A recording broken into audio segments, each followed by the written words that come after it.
Fala pessoal, eu tenho notado que muitos alunos têm ficado ansiosos antes de fazerem provas de grandes organizadoras como FCC, CESP, FGV. Olha, língua portuguesa é uma disciplina realmente muito ampla, mas eu não considero tão difícil como os alunos dizem muitas vezes, né? Realmente são muitas regras que, claro, para serem assimiladas, aprendidas, vão depender da tua dedicação por meio de exercícios, por meio da repetição.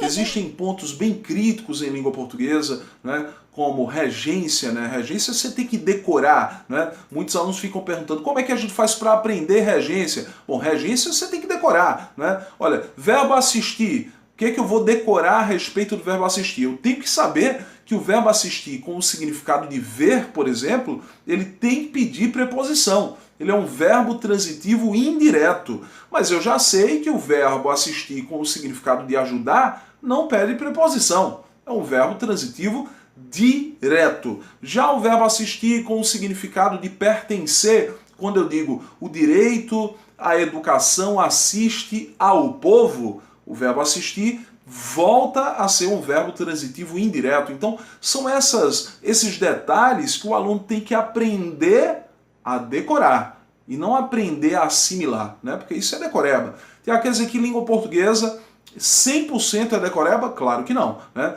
Muito de língua portuguesa você tem que entender, né?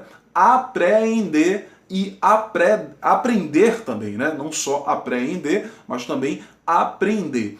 Então, pensa que casos como o uso da palavra meio lá em concordância nominal, né, que é um caso que causa muita confusão, né, na cabeça de muita gente, né, já ouvi muita gente dizer: ah, eu encontrei com fulaninho e tal e eu achei que ela estava meia nervosa. Então, olha, não pode. Meio aí é um advérbio. Então eu deveria dizer que ela está meio nervosa. Tiago, como é que a gente sabe que é advérbio? Bom, eu sei que é advérbio porque a palavra meio está fazendo referência a um adjetivo. Ela estava meio nervosa. E nesse caso, a palavra meio é igual à expressão um pouco, né? Um pouco. Então, são detalhes como esse que eu acabei de citar, além do detalhe de regência, né, que podem trazer uma certa confusão na hora da prova. Além do mais, existem estruturas, construções na língua portuguesa que causam estranheza para muitos alunos. Por exemplo,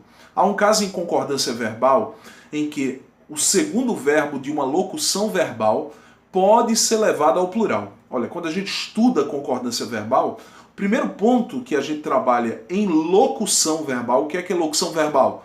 Dois ou mais verbos juntos que fazem o papel de um só. Então o primeiro ponto que a gente trabalha em locução verbal é o primeiro verbo, que é o verbo auxiliar, é que deve flexionar, é ele que vai flexionar.